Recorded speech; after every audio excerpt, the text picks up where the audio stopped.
Hey folks, Colin here from Sumthins Recording, and today I'm going to show you one trick to add more weight to your snare drum. We're going to be using pitch shift today, but before we dive in, if you're ready to learn what it takes to get a great sounding snare drum, then I have just the thing for you. It is my essential guide to recording snare drum. It's just a simple PDF that will guide you through everything you need to know, from mic choice to mic placement, everything you need to get a great sounding snare drum from the get-go without any more hassle. It's completely free, and you can download the guide below using the link in the video description. Now let's jump in here and take a look at this snare drum. Let me play you our drum sound as it sits inside the mix so you can get an idea of what our drums are sounding like currently, and then I'll solo up our snare drum here so you get a better idea of what our snare currently sounds like without the reverb and without the rest of the drums in, and you can hear what we need to add and what we need to do to beef it up a little bit. Here is our drum sound in the mix.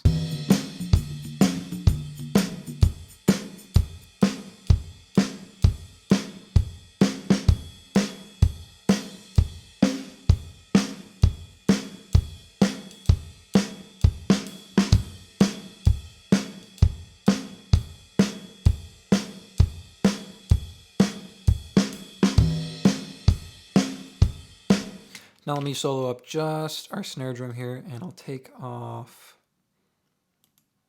our reverb. Here's just our snare drum.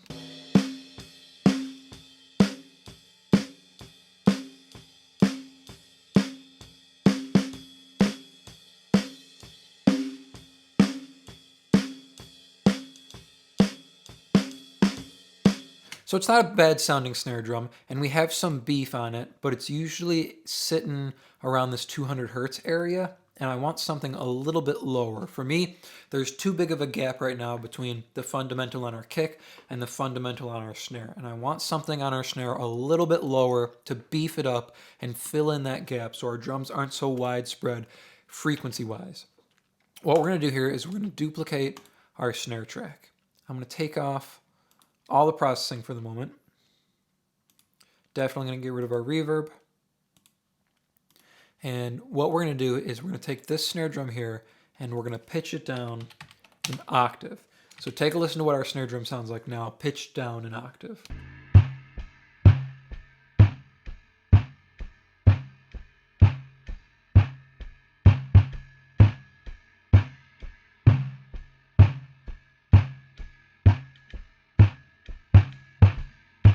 So now it's low. Now it kind of has a little bit of energy sitting towards our kick drum range, which is what we're trying to do, trying to fill in that gap there, beef up our snare drum a little bit.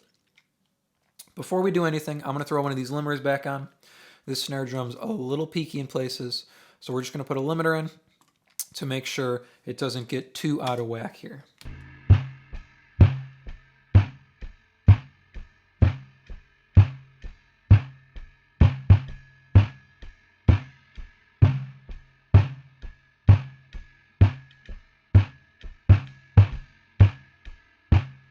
So just 3 dB of limiting there just to make sure our snare drum's not too crazy.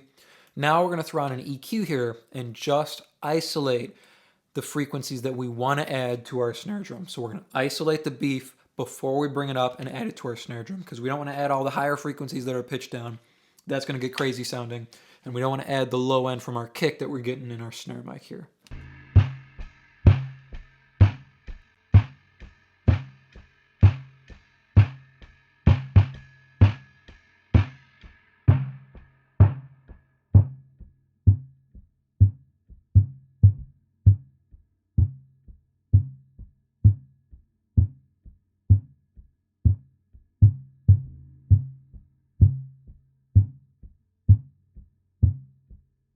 So now we have just the beef on our snare drum. You can see our fundamental sitting around 100 instead of sitting around 200. So for me, my kick drum's usually sitting around 80 hertz for the fundamental. So now we have something sitting at 100 here that we can tuck underneath our snare drum to give a little bit of lower octave weight, a little bit of beef to it. So there's not this huge separation between our kick and snare. It's something so they kind of punch together and they have the same amount of power to them, which is what I like to hear. I like to hear the same amount of power coming from my kick and snare, so there's not any disparities when the snare is going and the kick's not going.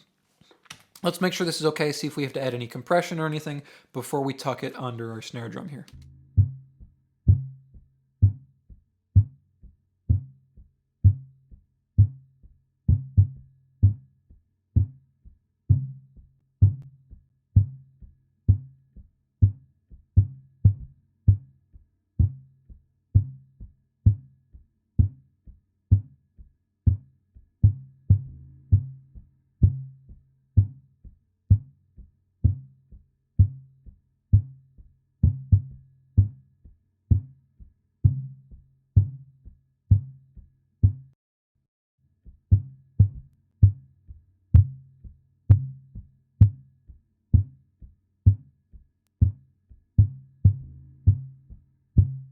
So a little bit of compression, about 6 dB of compression on our pitch down snare drum here, and I lengthen the release a little bit from our normal snare drum here just so it tightens up this sound a little bit more. I don't want it to ring so long, or at least as long as the normal snare.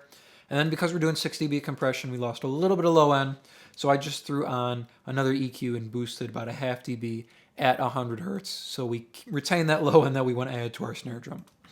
Let's solo up our normal snare here and bring this in underneath, see what we get.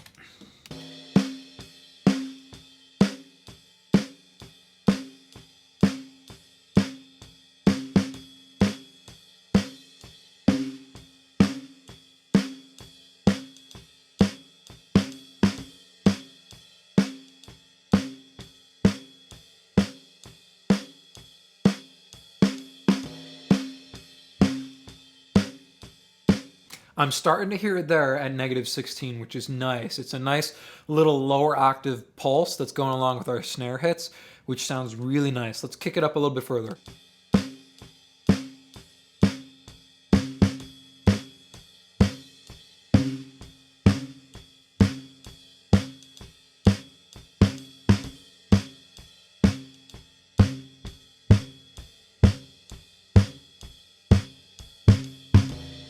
So you can hear the frequency range that we're adding or emphasizing on our snare drum by pitching it down and pulling it up underneath. So it's like tuning our snare drum down a little bit further so it's beefier, and then pulling it up underneath so we have that lower octave. Let's tuck it back a little bit further, get it sounding nice, and then we'll put in our kick drum and see if we can balance out our weight here.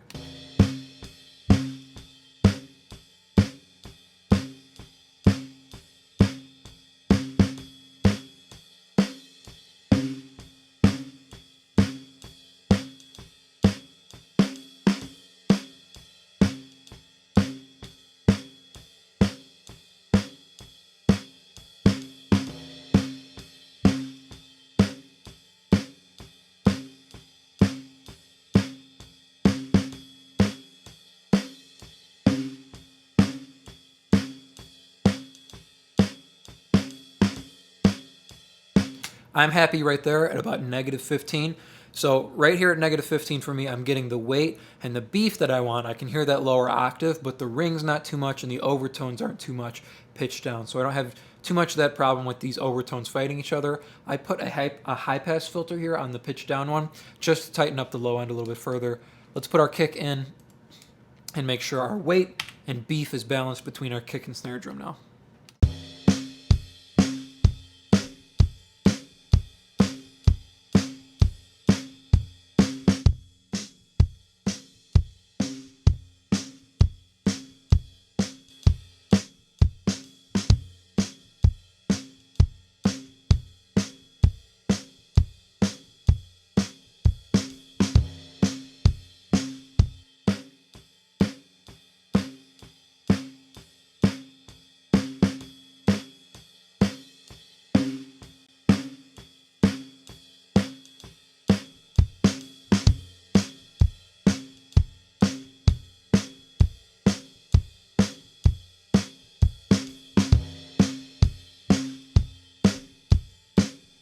That's feeling pretty good. Let's put it in with the rest of our kit here now.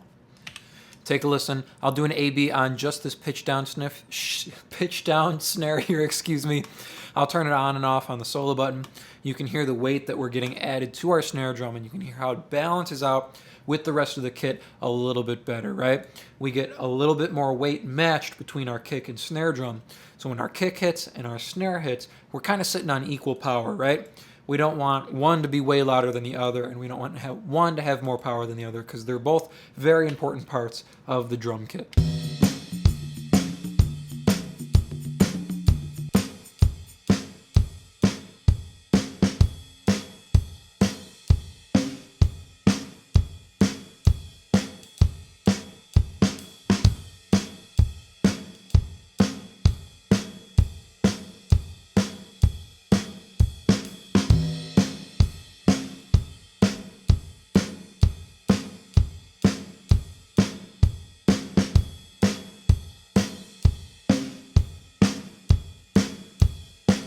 So all we're doing here, duplicating our snare drum, pitching it down an octave, and then isolating just the beef, just the frequency range that we want to add underneath our snare drum to get it that beef, to get it that weight, and to make sure we have a good balance between the power on our kick drum and our snare drum. I hope that was helpful for you. Like I said, if you're ready to level up your snare recordings and start dialing in your tone, then I have just the tool for you, and it is completely free. It is my essential guide to recording snare drum, and you can download it below using the link below the video and start creating better snare drum recordings in less time. Thank you so much for watching, and I will see you in the next video.